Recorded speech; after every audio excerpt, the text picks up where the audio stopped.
지난주 사무엘의 고별 설교를 들었습니다. 사무엘은 이제 새롭게 왕으로 선출된 사울을 중심으로 왕정 국가 체제를 형성하는 이스라엘을 향해 마지막 설교를 했죠. 그 내용은 두 가지였습니다. 첫째는 하나님은 언제나 너희들에게 신실하셨고 너희를 보호하셨건만 너희는 하나님으로 만족하지 못하고 눈에 보이는 사람을 세워달라고 했다. 이것은 명백히 하나님을 버리는 행위이며 너희가 지은 죄다라는 것에 대한 설교였습니다. 두 번째는 무엇이었는가? 이제 너희가 원하는 그 왕이 너희 앞에 서 있다. 너희들이 하나님을 버리며 요구한 왕을 이제 너희 앞에 세워줬으니 앞으로 모든 책임은 너희가 지라라는 거예요. 그 책임은 무엇인가? 너희의 왕과 너희가 하나님을 경외하며 하나님의 목소리를 듣고 명령을 잘 지키면 좋겠지만 그렇지 아니하면 하나님의 손이 너희를 칠 것이다. 이렇게 설교를 해요. 그리고 나서 사무엘은 이 설교는 내가 하는 말이 아니다. 하나님이 하는 말이다. 그것을 내가 확인시켜 주겠다라고 말하며 밀베는 때임에도 불구하고 하나님께 우레와 비를 내려달라고 합니다. 왜 이런 징조를 구하냐면 백성들이 보기에 사무엘은 지금 퇴출당하면서 우리에게 좋은 말 안 해주고 이렇게 떠날 때까지 선생 노릇을 하는구나 이렇게 비춰질 수가 있어요. 이따 보겠지만 사무엘은 백성들에게 좀 버림받은 같은 그런 취급을 많이 당했었어요. 실제로 백성들이 사무엘을 존중하지 않았던 거죠. 그래서 사무엘은 뭐 자기의 뭘 드러내려고 하는 것이 아니라 나의 메시지를 우습게 여기지 않았으면 하는 바람에서 밀베는 때이지만 비와 우레를 내리도록 기도하겠다라는 거예요. 지난주에도 말했지만 4월부터 11월까지 이스라엘은 건기죠. 비가 안 와요. 근데 밀은 5월에 벤대요. 그러니까 건기가 시작하고도 한 달 뒤니까 비가 올 수가 없어요. 근데 비와 우레가 내리기 시작합니다. 백성들은 이 징조를 보고 사무엘이 한 모든 말이 하나님의 메시지임을 깨닫고 하나님과 사무엘을 두려워하기 시작해요. 그것이 오늘의 본문이에요. 우리 19절을 읽어봅시다. 시작. 모든 백성이 사무엘에게 이르되 우리가 죽지 않게 하소서. 우리가 우리의 모든 죄에 왕을 구하는 악을 더하였나이다. 백성들은 사무엘의 설교를 통해서 이제야 자신들이 죄를 많이 지었음을 알게 돼요. 이번 죄진 사람들의 특징이 무엇인지 아십니까?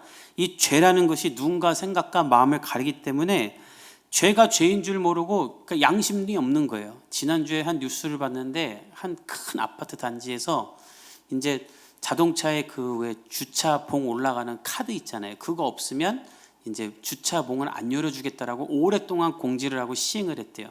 근데 시행한 한 첫날 한 사람이 이제 그걸 안 한 거예요. 자기가 뭐 귀찮아서 안 했는지. 그러니까 이게 안 올라가잖아요. 그러니까 막 따지는 거예요. 왜 안 열어주냐.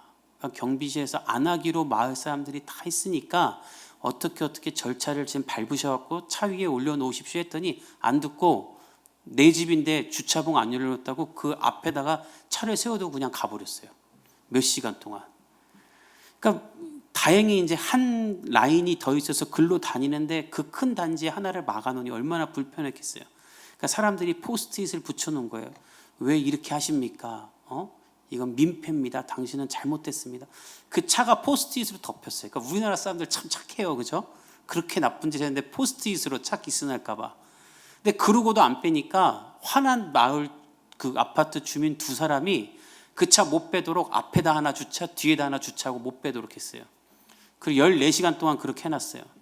그러다가 그 사람 이제 빼주기 하고 왔더니 마을 사람들이 나와서 그 사람을 본 거죠. 어떤 사람인가. 근데 그 사람을 본 한 주민이 뉴스 기자에게 이런 말 했어요.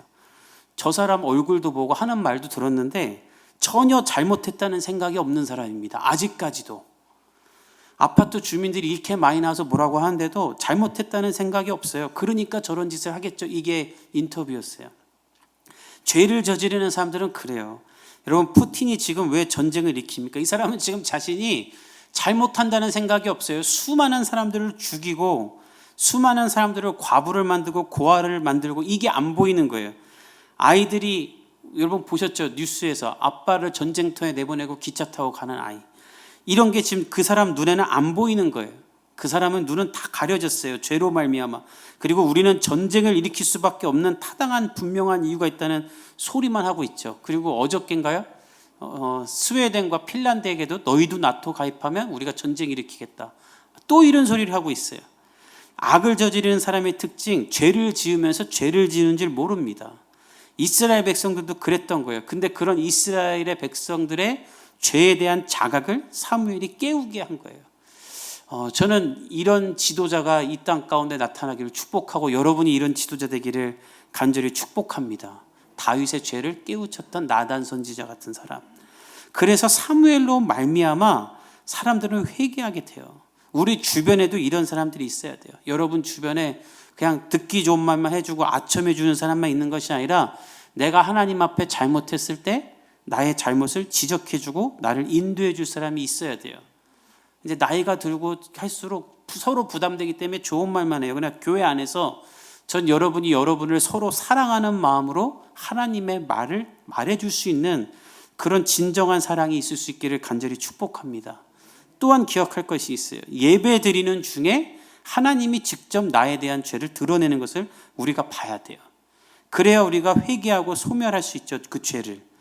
우리가 착각하는 것은 하나님의 사람이 된다라는 것이 막 복받고 부자 되고 은사 생기고 능력이 생기고 유명해지는 것으로 착각할 때가 있습니다. 그러나 하나님이 사람이 되어간다는 것은 첫 번째는 무엇인가? 죄가 아니라고 생각했던 나의 삶의 모습이 죄인 것을 깨닫게 되는 것이 하나님의 사람이 되는 첫 번째 길이에요.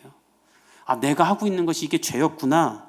내가 나도 모르는 사이에 하나님을 더하여 다른 것들을 사랑하고 구하고 있었고 인정하지만 않았을 뿐 하나님보다 돈을 더 사랑하고 돈을 더 추구했고 하나님을 찾지 않고 내 판단, 내 자의대로 살면서 기도하지 않으면서도 평안히 살았던 것, 이것이 죄였구나라는 것이 여러분들이 드러나야 돼요. 그러면 그 사람은 하나님 앞에 하나님의 사람으로 살기에 회개하고 구하는 사람이 되죠. 이것이 하나님의 사람이 되는 과정입니다. 그래서 교회에서 보면은 열심히 신앙생활하고 성숙하고 기도도 많이 하는 사람들이 회개도 많이 해요. 제가 이전 교회에 있을 때 설교할 때 보면 설교하다 보면 이렇게 회개에 대한 설교를 할 때가 있잖아요. 그럼 하다 보면서 저도 마음이 아파요. 이렇게 평일날 집에 가서 쉬고 싶은데 교회 온 사람들에게 회개해야 된다는 설교하는 게 싫은 거예요. 응원해주고 싶고 축복해주고 싶고. 근데 그냥 했어요. 근데 하고 나면 그분들이 은혜를 받았다 그러고 회개했다 그래요. 근데 제가 볼 때는 회개하지 않아도 될 사람들이야. 이미 너무나 경건하게 신앙생활 하시는 분들이에요. 근데 그런 분들은 설교를 듣고 예배를 드리면서 더 회개를 해요. 근데 회개해야 될 것들은 회개를 안 해요. 일주일 내내 자기 마음대로 살고 술 먹고 살고 그리고 교회 와서는 그냥 지지받으려고 그래요. 그러니까 하나님의 사람이 될 수 없고 하나님의 은혜가 없는 거예요. 저는 우리 복음의 교회 예배에 회개가 있을 수 있기를 축복합니다.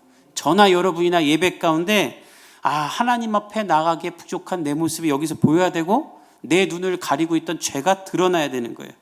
그리고 예배 가운데 내가 지지를 받으려고 하는 것이 아니라 내가 하나님의 기준에서 벗어난 것이 무엇인지를 깨달아서 하나님이 기뻐하시는 성숙으로 나아갈 수 있기를 예수님의 이름으로 축복합니다. 이스라엘에 그 일이 시작된 거예요. 그래서 이스라엘 백성들은 안 하던 말을 해요. 오늘 우리가 읽었죠. 19절에 사무엘에게 말합니다. 당신의 종들을 위하여 당신의 하나님 여호와께 우리가 죽지 않게 하소서. 이들이 회개를 하는데 회개도 직접 못해요. 왜냐하면 우리가 저지른 죄가 너무나 커서 하나님이 우리를 이미 버렸다라는 생각까지 든 거예요. 그래서 문장에 보면 당신의 하나님 여호와께, 하나님을 나의 하나님, 우리 하나님으로 말을 못해요. 우리는 너무 큰 죄를 지은 것을 깨달았어. 하나님은 사무엘의 하나님이라고 생각하는 거예요. 그리고 우리는 기도할 자격도 없으니 사무엘 당신이 대신 기도해 주십시오라고 말해요. 그러면서 어떤 죄를 지었는지를 고백하는데 19절 하반부를 보세요. 이런 말을 합니다. 우리가 우리의 모든 죄에 왕을 구하는 악을 더하였나이다. 이 고백은 무슨 고백인가? 왕을 구하는 악은 추가적으로 더 지은 것이고 우리는 이미 그 전부터 하나님을 버리고 다른 것을 추구하는 수많은 죄를 지었음을 이제 깨달았습니다. 이런 말을 하는 거예요. 이 원문을 보면 더하였나이다라는 말은 지속적으로 악을 더했습니다라는 말이에요. 그래서 이들은 사무엘의 설교를 듣고 자신들의 죄가 떠오르며 심판하실 하나님이라 생각하고 두려워 떨었기에 사무엘에게 우리를 살려달라고 기도하는 거예요. 근데 그때 사무엘이 어떤 말을 하는가? 우리 20절을 한번 같이 읽어봅시다. 오늘 본문 20절 시작. 사무엘이 백성에게 이르되 두려워하지 말라.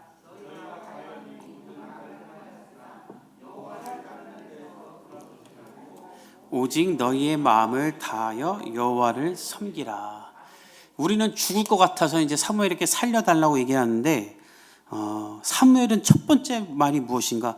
두려워하지 말라. 아니, 죄진 사람한테, 그리고 죄진 사람을 심판할 존재가 앞에 있는데 사무엘은 두려워하지 말라 그래요. 왜 두려워하지 말라고 하냐면 하나님은 우리를 심판하고 멸망시키고 벌을 주기 원하시는 하나님이 아니에요. 그분이 우리의 죄를 지적하는 이유는 우리가 죄에서 벗어나 온전한 사람이 되기 위해 죄를 지적하시는 거예요. 그래서 기회를 주기 원하시는 분인 거예요. 아이가 나가서 놀다가 집에 들어와서 옷이 더러워져 있으면 엄마가 옷을 벗기고 새 옷을 입히는 것처럼 하나님은 우리에게 새 옷을 입히기 위해 지적하시는 거예요. 그 새 옷이 무엇인가? 디모데후서 1장 7절에 나와 있는데 우리 한번 같이 자막을 통해 이 말씀 읽어봅시다. 시작. 하나님이 우리에게 주신 것은 두려워하는 마음이 아니요 오직 능력과 사랑과 절제하는 마음이니. 하나님은 우리에게 두려워하는 마음을 주시지 않는데요. 그러니까 여러분들이 하나님을 생각할 때 하나님 무서워, 내가 이렇게 하면 하나님 앞에 벌 받겠지, 내가 이렇게 하면 하나님한테 심판을 받을 거야. 그래서 하나님이 무서워서 교회 다니고 하나님이 무서워서 죄 안 짓는 게 아니라 하나님이 우리에게 주시는 마음은 무엇인가?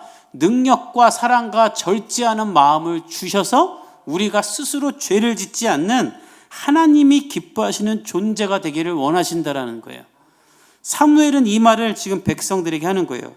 백성들아, 두려워하지 말라. 하나님은 너희들에게 두려움을 주기에 죄를 저지른 것, 지적하신 것이 아니라 너희들을 다시 능력과 사랑과 절제하는 마음을 가진 자신의 백성으로 삼기 위해 지적한 것이니 20절에 보면 너희가 모든 악을 행하였으나 이제는 여호와를 따르는 데서 돌아서지 말고 마음을 다하여 하나님만을 섬기라 라고 말하는 거예요. 하나님은 너희를 그렇게 사랑하고 있기 때문에 저와 여러분도 이 마음을 가지고 하나님을 사랑할 수 있기를 예수님의 이름으로 축복합니다. 그래서 이 주일 예배가 왜 중요한가? 일주일 내내 내가 엉망진창으로 살았어도 이 주일 예배에 와서 우리가 리셋이 되는 거예요. 하나님은 우리를 사랑해 주니까. 근데 그 메시지가 이번 주에 우리 교회 큐티 본문에 있었죠. 예수님이 탕자의 비유, 우리가 잘 아는 탕자의 비유를 해주시잖아요. 하나님의 사랑이 얼마나 큰지 잘 아는 것처럼 예수님이 비유를 들은데 한 마을에 아버지가 있었는데 두 아들이 있었어요. 근데 이제 둘째 아들이 아버지 죽으시면 어차피 형이랑 저랑 재산 반씩 줄 거니까 지금 주십시오. 이게 폐륜하죠.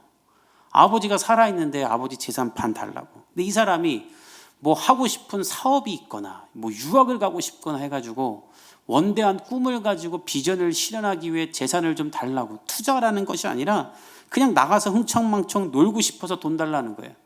그래서 그 재산 받아가지고 나가서 놉니다. 재산 다 날리고 시컷 놀고 이제는 먹을 게 없으니까 아는 사람 집에 가서 돼지를 치는 일을 하는데 그거를 해도 먹고 살기 힘드니까 돼지 먹는 쥐염 열매도 먹어요. 그렇게 살다가 이 아들이 생각해요. 아버지 집에 가야겠다. 도저히 이렇게 못 살겠다.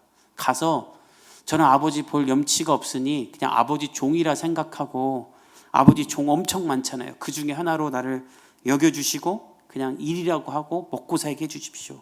그렇게 말해야겠다고 돌아가요. 이제 염치가 생긴 거죠, 이제 자기도. 그리고 아버지 집으로 가는데 아버지가 문 앞에서 아들을 기다리고 있는 거예요. 그리고 아들이 보이자 아버지가 달려가요.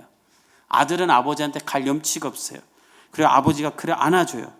그러자 아들이 무슨 말을 하냐면 내가 하늘과 아버지께 죄를 지어 이제는 아버지의 아들이라 일컬음을 감당 못하겠습니다. 저는 더 이상 아버지 아들이라고 할 자격이 없습니다.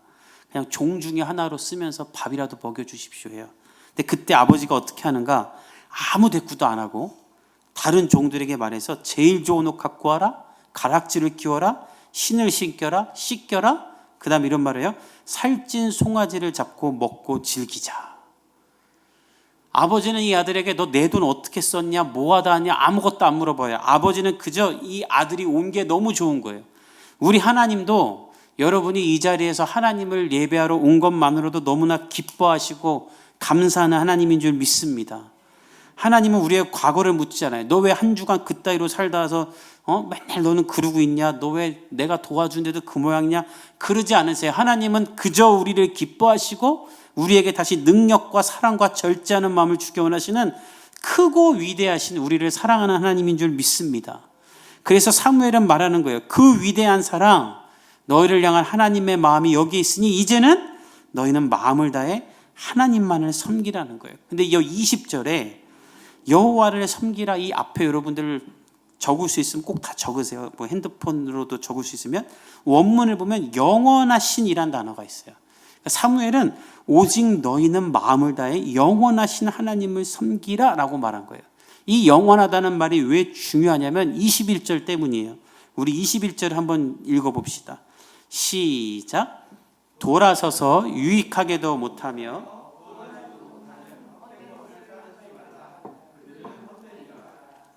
왜 사무엘이 영원하신 하나님만 섬기라고 하냐면 하나님이 아닌 이 세상의 모든 것들은 헛된 것들이기 때문이에요. 유한한 것들. 너희들에게 좋을 것 같지 그러나 유익하지도 않고 너희 주변 나라들이 갖고 있는 것들, 우상들, 이 세상의 즐거운 것들 다 결국 헛되고 헛된 것이고 너희를 구원하지도 못하는 거야. 여러분, 푸틴이 왜 저렇게 전쟁을 일으킬까요? 자기가 영원할 거라 생각하고 러시아가 옛날 소련처럼 이렇게 막 돼가지고 영원한 나라로 만들어야겠다는 착각 때문인 거예요. 영원하지 않아요. 사무엘은 그런 헛된 것에 마음을 두지 말고 오직 영원하신 분은 하나님이시니 돌아서서 유익하게도 못하며 구원하지도 못하는 헛된 것을 따르지 말고 영원하신 하나님만을 섬기라는 거예요. 저와 여러분이 그렇게 될 수 있기를 예수님의 이름으로 축복합니다. 그러면서 사무엘은 하나님이 우리를 어떻게 생각하는지 한 번 더 확인해 줘요. 우리 22절을 읽어봅시다. 시작. 여호와께서는 너희를 자기 백성으로 삼으신 것을 기뻐하셨으므로 여호와께서는 그의 크신 이름을 위해서라도 자기 백성을 버리지 아니하실 것이요. 사무엘은 말해요. 백성들은 하나님 두려워하지 말아라. 하나님은 너희가 그렇게 죄를 짓고 악을 더하는 일을 해도 하나님은 너희를 자기 백성 삼으신 것을 여전히 기뻐하신다라는 거예요. 그리고 하나님은 자기 이름을 위해, 무슨 뜻일까요? 하나님은 너무나 좋으시고 신실하시고 신중의 신이시죠. 그래서 그런 자신의 속성으로 말미암아 우리가 아무리 잘못해도 하나님은 우리를 또 용서하시고 사랑하시고 품으시는 좋으신 하나님이라는 거예요. 그래서 22절에 자기 백성을 버리지 않는다. 이 버리다는 말은 던져버리라는 말로 우리가 아무리 잘못을 해도 하나님이 먼저 우리를 버리지 않는다라는 거예요. 여러분 가운데도 이 하나님의 사랑이 있는 줄 믿습니다. 따라서 이 주일 아침 이 하나님의 따스한 사랑 속에 여러분이 잠기며 결단하길 바랍니다. 하나님, 내가 이 사랑을 추구하고 이 사랑을 바라보며 이 세상에 유익하게도 못하며 구원하지도 못하는 헛된 것을 따르지 않고 나를 언제나 사랑하시는 하나님의 품에 거하기 원합니다. 그렇게 소원하며 기도하는 주일이 되기를 예수님의 이름으로 축복합니다. 그리고 사무엘은 이런 말을 해요. 우리 23절을 읽어봅시다. 시작. 나는 너희를 위하여 기도하기를 쉬는 죄를 여호와 앞에 결단코 범하지 아니하고 선하고 의로운 길을 너희에게 가르칠 것인지. 사무엘은 설교를 마무리하며 22절에서는 하나님은 앞으로 너희들에게 어떻게 해줄 거야 라는 말을 하고 23절에서는 나는 앞으로 어떻게 할게 말해주고 24절 25절에서는 이제 너희는 그럼 이렇게 해야 된다 말하는 건데 23절에서 사무엘은 이런 말을 해요. 나는 이제 은퇴하며 떠날 것이다. 그런데 나는 그럼에도 불구하고 너희를 위해 기도하기를 쉬지 않을 거야. 그것은 내가 하나님 앞에 죄 짓는 거라고 생각할 거야. 이렇게 말을 하는 거예요. 사무엘이 지금 이 말을 왜 하냐면 백성들은 아까 봤지만 사무엘을 지금 두려워하고 있어요. 왜 두려워하냐면 자기들이 사무엘을 무시했기 때문에. 여러분들 성경의 11절에 보면 사무엘이 지난주에 설교할 때 너희들이 잘못을 했을 때 기드온과 벳단과 입다 그리고 나 사무엘을 보내 너희들을 구원했었다 이런 말을 해요. 이스라엘을 구원했던 사람들 중에 자기를 굳이 집어넣은 이유는 생색내려고 했던 게 아니라 이스라엘 백성들이 사무엘을 무시하고 사무엘을 제외했었기 때문에 사무엘이 그것을 알게 하기 위해 얘기한 거예요. 그리고 이들은 하나님의 환상을 보고 우리가 사무엘을 무시했었구나, 사무엘을 외면하고 사무엘이 있는데도 왕을 세워달라고 했었구나 걸 깨닫게 되자 사무엘이 무서워졌던 거예요. 근데 사무엘은 말하는 거예요. 나는 너희들 에게 앙금이 있지 않아. 난 너희들에게 서운하지 않아. 나도 너희들 사랑한다. 그러나 이제 물러날 테니까 너희를 위해 기도할게. 이게 얼마나 훌륭한 지도자입니까? 자기를 무신하며 외면한 사람들을 위해서 사무엘은 떠나면서도 기도하겠다는 거예요. 그리고 이런 말을 합니다. 나는 여전히 선하고 의로운 길을 너희에게 가르칠 것이다. 이 말은 내가 사사로서 이스라엘을 다스리는 사람으로서는 은퇴하지만 여전히 제사장으로 선지자로서 너희들에게 선하고 의로운 길을 가르치며 너희가 방향을 잃고 헤매지 않도록 하나님의 마음을 알려줄게, 이런 말을 하는 거예요. 너무나 위대한 사람이죠. 저와 여러분도 이 사무엘을 배울 수 있기를 축복합니다. 인생 살면서 서운할 일이 얼마나 많아요. 가정에서, 집에서, 교회에서, 회사에서 내가 키운 놈인데 나 무시하고 얼마나 많습니까? 그런데 그러면 맡겨진 사명 끝까지 감당 못해요. 우리도 사무엘처럼 하나님 바라보고 그저 우리에게 맡겨진 사명을 감당하며 하나님 앞에 살 수 있기를 예수님의 이름으로 축복합니다. 지금 전쟁이 이렇게 나는데 이 전쟁이 왜 제재가 안 되는가? 이 사무엘 같은 지도자가 전 세계에 한 명도 없는 거예요. 엊그저께 어떤 뉴스를 봤는데 어떤 한 방송국에서 이런 거 했어요. 메리 킬에 있었으면 어땠을까, 이런 거를 취재했더라고요. 2014년도에 우크라이나에 내전이 발생했을 때 그 내전을 합의하고 종식시키는데 큰 기여를 한 게 메르켈이었대요라는 거예요. 근데 지금 누구 하나 나서지 않죠. 왜? 나섰다가 우리나라 피해보고 나만 잘못될까 봐. 제정신이 아니니까 못 건드리는 거예요. 사무엘이 있었다면, 사무엘 같은 사람이 있었으면 어땠을까, 이런 아쉬움이 있어요. 우리가 한 사람 한 사람이 하나님 앞에 사무엘 같은 사람이 되기를 소원하고 또 이런 지도자가 나오기를 기도하는 사람이 됩시다. 하나님이 우리를 통해 그 기도를 들으실 줄 믿습니다. 그리고 나서 사무엘은 이제 어떤 말 하는가? 이제 남은 것은 너희가 결단할 거다. 이제 너희들 결단해라 하면서 말하는 거예요. 우리 24절 25절 읽어봅시다. 시작. 너희는 여호와께서 너희를 위하여 행하신 그 큰 일을 생각하여 진실이 섬기라. 만일 너희가 여전히 악을 행하면 너희와 너희 왕이 다 멸망하리라. 사무엘은 설교를 마치면서 자, 잘 들어라. 하나님은 결코 너희를 버리지 않고 사랑하시며 언제나 신실하실 거야. 그리고 나도 떠나지만 너희를 위해 기도하는 것을 쉬지 않고 선하고 이로운 길을 가르칠 거야. 그러면 이제 너희는 하나님이 너희를 위해 행하신 큰 일들을 끊임없이 생각하며 오직 하나님을 경외하고 마음을 다하여 진실하게 섬기거라 라고 말하는 거예요. 그러면 하나님을 경외하고 진실하게 섬긴다는 것은 무엇인가? 이 경외하다라는 단어와 섬기다라는 단어를 히브리어 원어로 보면 두 단어 다 그 뜻 안에 예배하다라는 뜻이 있어요. 즉 이 말은 백성들아, 하나님이 너희들의 삶에 행하신 일들을 끊임없이 생각하며 예배하고 오직 하나님만을 바라보며 마음을 다해 하나님만을 예배하라라는 거예요. 그러면 하나님은 그 예배를 통해 너희들에게 풍성한 은혜를 주실 것이다. 그러나 그렇지 아니하고 계속 악을 행하면 너희와 너희의 왕이 다 멸망하리라. 오늘 이 말씀을 통해 우리가 무엇을 깨달아야 하는가? 하나님은 먼저 여러분을 죽기까지 사랑하신 하나님인 것을 깨달을 수 있기를 예수님의 이름으로 축복합니다. 이 사순절 기간 여러분들이 그것을 더 깊이 깨닫고 확인받는 시간이 되기를 원해요. 내가 어떤 실수와 실패를 해도 하나님은 나를 버리지 않고 또다시 기회를 주시고 나를 안아주시는 하나님이라는 것을 믿기 바랍니다. 그리고 나도 그 하나님을 마음 다해 사랑하겠다라고 고백하기 바랍니다. 두 번째는 우리가 그 하나님을 이 말씀을 생각하며 우리가 사무엘처럼 기도하기를 쉬지 않기를 결단합시다. 기도가 필요할 때예요. 전염병을 못 막고 있고 전쟁을 못 막고 있지 않습니까? 누가 할 수 있겠습니까? 하나님밖에 없습니다. 제가 엊그저께 무슨 사진을 봤는데 우크라이나의 기독교인들이 뭐 아무 대안이 없으니까 잔디밭에서 무릎 꿇고 기도하고 있더라고요. 누가 막을 수 있겠어요? 우리도 같이 기도해야 되지 않겠습니까? 우리도 사무엘처럼 하나님 그 불쌍한 영혼들을 생각하사 이 전쟁이 멈추게 해달라고 우리도 기도하는 것을 쉬는 죄를 범하지 않는 하나님의 사람들이 되기를 예수님의 이름으로 축복합니다. 우리 함께 기도하겠습니다.